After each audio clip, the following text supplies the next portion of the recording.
धनिया रहलो गुलाबी रंग रानिया, कवने दुख भइलू सावरना।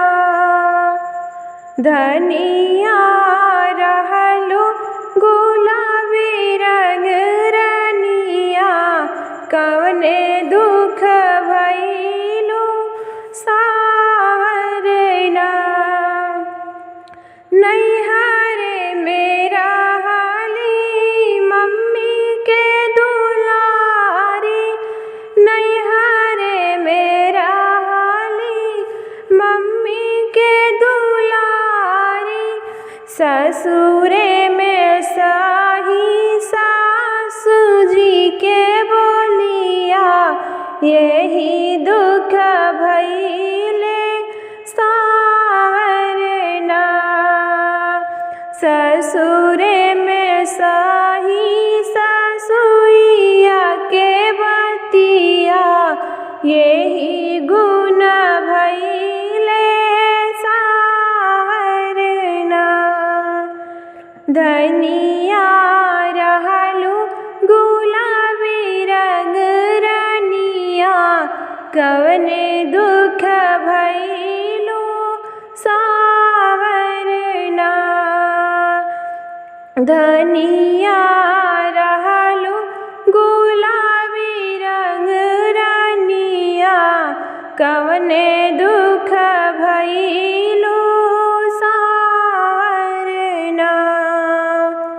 नैहरे मेरा हाली चाची के दुलारी, नैहरे में हाली चाची के दुलारी, ससुरे में सही जेठानी जी के बोलिया, यही दुख भइले सावरना। ससुरे में सही जेठानी जी के बोलिया, यही दुख भइले सावरना। धनिया रहलो गुलाबी रंग रानिया, कवने दुख भइलू सावरना। धनिया रहलो गुलाबी रंग रानिया, कवने दुख भइलू सावरना। नैहरे मेरा हाले भैया के दुलारी, नैहरे में हाली भैया के दुलारी, ससुरे में सुनी देवरा जी की बोलिया, यही दुख सावर भइले ना। ससुरे में सही देवरा जी की बोलिया, यही दुख सावर भइले ना। धनिया रहलो गुलाबी रंग रानिया, कवने दुख भइलू सावरना। धनिया रहलो गुलाबी रंग रानिया, कवने दुख भइलू सावरना।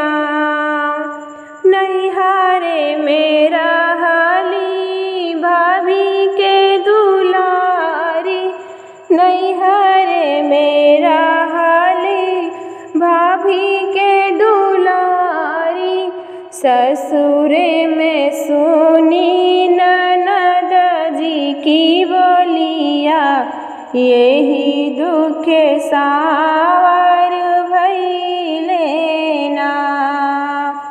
ससुरे में सही ननद जी की बोली यही दुख सावर भइले ना। धनिया रहु गुलाबी रंग रनिया, यही दुख सावर भइलू ना। धनिया रहु गुलाबी रंग रनिया, यही दुख सा